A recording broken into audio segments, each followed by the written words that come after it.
Good morning 10th class. I am Akash, your science teacher.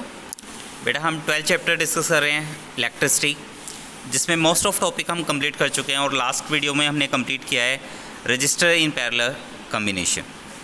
आज की जो class है बेटा, इसमें हम डिस्कस करेंगे particular application of heating effect of electric current. Means electric current से जो हीट इफेक्ट जनरेट होता है वो कैसे जनरेट होता है और उसकी क्या क्या एप्लीकेशंस हैं। ठीक है, स्टार्ट करते हैं। Yes, बेटा। Heating effect of electric current. We know that a battery or a cell is the source of electric energy. बेटा हमें पता है, अभी तक जितना भी हमने डिस्कस किया इस चैप्टर में, जो बैटरी और सेल होते हैं वो इलेक्ट्रिक एनर्जी के सोर्स होते हैं। The chemical reaction within the cell generates the potential difference between its two terminal that sets the electrons in the motion to flow the current through a resistor और a system of resistors connected to the battery. देखो बेटा, जब भी जो battery या cell होते हैं उनमें केमिकल रिएक्शंस जनरेट होती है। ठीक है, उस केमिकल रिएक्शंस के टाइम ही पोटेंशियल डिफरेंस क्रिएट होता है दो टर्मिनल्स पर। वो टर्मिनल्स इसलिए क्रिएट करते हैं जिससे जो इलेक्ट्रॉन्स है वो फ्लो कर सकें। ठीक है, देखो बेटा, इलेक्ट्रॉन जो है वो तभी फ्लो करेंगे जब दो टर्मिनल पर डिफरेंट पोटेंशियल होगा। अगर सेम पोटेंशियल होगा तो इलेक्ट्रॉन फ्लो नहीं करेंगे, तो मीन्स करंट भी फ्लो नहीं करेगा। तो इसलिए दोनों टर्मिनल्स पर डिफरेंट पोटेंशियल होना चाहिए, जिसकी वजह से इलेक्ट्रॉन फ्लो करेंगे, और इलेक्ट्रॉन फ्लो करेंगे उसके कारण ही करंट आपका फ्लो करेगा किसी भी रजिस्टर से या फिर किसी भी सर्किट से। We have also seen in the section 12.2 that to maintain the current, the source has to keep expanding its energy. देखो बेटा, हमने पहले भी डिस्कस किया है कि करंट को कैसे मेंटेन करना है। ठीक है, जो सोर्स है उसकी कैसे एनर्जी को एक्सपेंड कैसे कर सकते हैं। वेयर डज दिस एनर्जी को, तो ये एनर्जी कहाँ जाती है। A part of the source of energy in maintaining the current में be consumed into useful works. देखो बेटा, जो ये एनर्जी सोर्स की जो एनर्जी होती है वो कंज्यूम करके रखता है, और उसमें जहाँ पर भी इम्पोर्टेंट वर्क होगा वहाँ पे वो कंज्यूम करेगा उस एनर्जी को। Like in rotating the blade of a electric fan, मतलब फ़ैन को रोटेट करने में हेल्प करेगा आपकी। Rest of the source of energy may be expended in the heat to raise the temperature of gadgets. देखो बेटा, कुछ एनर्जी तो कहाँ यूज़ की, किसी ऑब्जेक्ट को, किसी गैजेट को वर्क कराने में। ठीक है, लेकिन उसके साथ साथ कुछ एनर्जी वहाँ पर हीट में कन्वर्ट होती है। ठीक है, जिससे जो आपके गैजेट्स हैं वो वार्म मतलब हॉट होने स्टार्ट हो जाते हैं। नाउ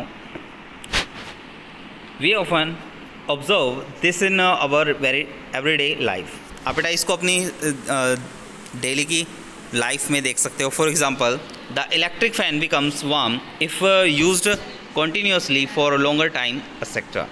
बेटा आप अगर आपके घर में फ़ैन लगाएं, अगर उसको लगातार यूज़ करते रहे काफ़ी टाइम तक, तो ऑटोमेटिकली वो उसमें हीट जनरेट होनी स्टार्ट होगी थोड़ी बहुत। On the other hand, if the electric circuit is purely resistive, अगर आपका इलेक्ट्रिक सर्किट जो है वो प्योरली रजिस्टिव है, तो that is the configuration of the resistors only connected to the battery. जो उसका कॉन्फ़िगरेशन होगा वो सिर्फ बैटरी से कनेक्ट होगा।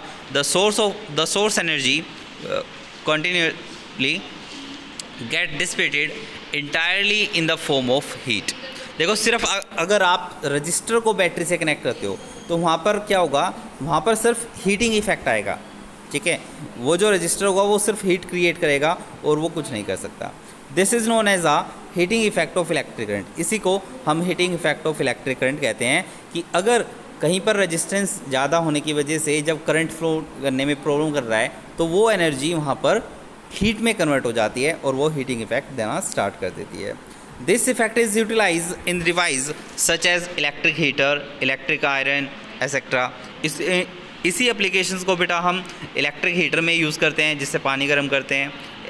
इलेक्ट्रिक आयरन प्रेस जो है उसमें यूज़ कर रहे हैं आप। Consider current I flow through the register of resistance R. आप सपोज करें एक आपने रजिस्टर ले लिया जिसका रेजिस्टेंस कितना है, आर है, और उसमें से आई करंट फ्लो कर रहा है। Let the potential difference across it, अगर उसके दोनों साइड पोटेंशियल डिफरेंस जो है वो वी हो, तो let T be the time during the which a charge Q flow across, मतलब टी टाइम में क्यू चार्ज जो है वो एक टर्मिनल से दूसरे टर्मिनल की तरफ फ्लो कर रहा है। The work done in moving the charge Q through a potential difference V is V Q. अगर हम वर्क डन फाइंड आउट करें बेटा, तो वर्क डन का फॉर्मूला, आप पोटेंशियल का फॉर्मूला याद करो, potential is equal to work done by charge, तो वहाँ से वर्क डन कितना आ जाएगा, potential into charge. Therefore the source must supply energy equal to the V Q in time T. मतलब अगर हम देखें तो कितनी एनर्जी सप्लाई हुई है टी टाइम में, तो जितना वर्क हुआ उतनी एनर्जी सप्लाई हुई, तो that is a V Q. Hence the power input to the circuit by the source is, तो पावर इनपुट कितनी हो जाएगी बेटा, मतलब वर्क डन बाय टाइम, तो वर्क डन कितना है, V into Q divide by time, ठीक है। और बेटा क्यू बाई टी क्या होता है, आई होता है, तो यहाँ से एक फॉर्मूला बन गया P is equal to I V into I, मतलब पोटेंशियल इंटू करंट।